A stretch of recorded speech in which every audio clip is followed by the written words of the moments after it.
Welcome. In front of me is a NUBIA Z60 Ultra, and today I'll show you a couple tweaks and tricks you can do on this device. So to get started, let's open up our settings, and I'm going to begin by navigating under the display section and starting off relatively simple with the dark mode, which you can toggle on in here, but you also have the option to select a automatic rule. So once enabled, you can tap on a text, and in here you can select it to switch automatically from light to dark and vice versa, based on either sunset to sunrise or on a custom timer, which gives you a nice versatility because, let's be honest, no one wants to be flashbanged by their device during the nighttime if you want to check your time. Now going back to the settings or the display section, we have additional things like display size, so you can increase or decrease the text size in here. I do prefer the default one, so that's what I'm going to stick with. Also for visually impaired people, you also have the large option. Now moving a little bit further down, we have the display question blur, whatever that is. Now I do know what that is, but the word, whatever. Anyway, what this refers to is when you go into like recent applications, you can see that it just kind of glitches out. You have the wallpaper being blurred, though you can see that it doesn't start off as blurred only when you hit that haptic feedback where the application will stay there. So if that annoys you, where it just kind of swaps from not blurred to blurred instantly, you might want to turn that off in here, and now it will stay focused. Now going back to the main settings page, we also have notification and status bar settings right here, which allows us to make the device look a bit cleaner by going into the what was it? This one? Nope, not this one. Oh, there we go. Status bar icons. So here you can hide a bunch of different icons from your status bar. Things like Wi-Fi, Bluetooth, and so on. Also, you can choose the notification icon display style. By default, it's just kind of showing all individual ones, but you can show it as a single number. Though this one is a little bit more annoying as it adds an icon next to it, so it takes away from the clean aspect. So you know what? I'm just gonna not show it at all. And also the battery, though I like the way the battery is set up by default. And from there you can also just go nuts and turn off almost everything from showing up. And there we go. So it gives you this stupidly clean look right here, which is honestly what I like. Additionally, if we go back, I think it was back. Looking for another option, which I don't remember if it was right here or somewhere else.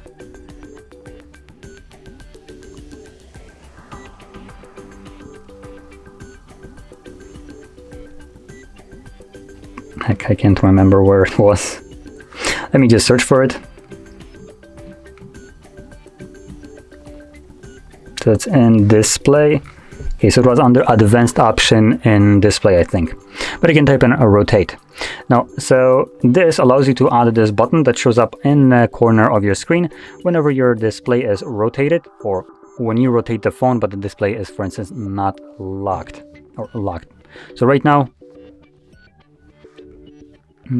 we have auto rotate off, which is probably what most people like to do. And then if you were to open up something like a browser as an example and you rotate it, come on, will you show up with the icon?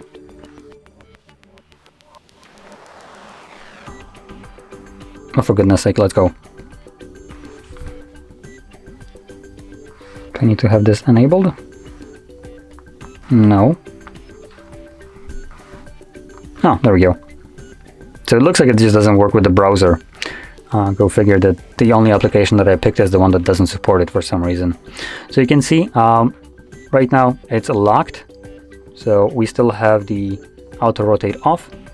But if I rotate it, it gives me this button. I can tap it and it will now rotate the screen and lock it in this position, so I can flip it back and it won't actually, flip it, which is a pretty handy option to have enabled. I tend to have problems with this where it just automatically rotates when auto rotate is on when I don't want it, and when I do want my phone to be rotated I would need to turn on auto rotate, and it just gets a bit annoying. This option is so much better than the auto rotate in my opinion. So it's something that I'd like to use, though my device actually doesn't support it. Go figure. So yeah, it's a pretty nice option which I recommend utilizing. For some reason, like I said, it is turned off by default, so you need to go in here and turn it on. Most devices, when they have this option, it's enabled by default. Now, let's go back to the main settings page and scroll down a little bit further to features. And in here we have two additional things. So we have gesture navigation that I can showcase, so system navigation. Then you have the choice between button and gestures, along with the settings. So you can increase or decrease the sensitivity of the back swipes right here. And also display button indicator, which is turned off to give you this cleaner look. This is the default option actually, which is what I like. So I'm going to go back. And another thing that I can change in here or set up is the sliding switch settings. So this is this button on the side right here,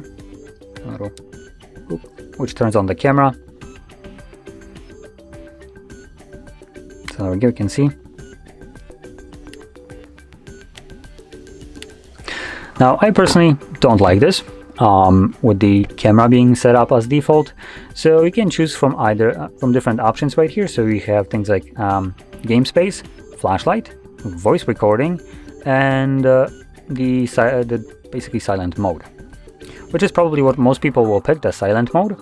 This is kind of how most phones utilize this kind of switch, but I personally like the flashlight. So now you can just kind of easily enable flashlight, which is something that I use more often, so it does come in handy, just having a actual physical switch that is easy to access. But anyway, with that being said, this would conclude all the tweaks and tricks that I want to show you on this device. So if you found this very helpful, don't forget to hit like, subscribe, and thanks for watching.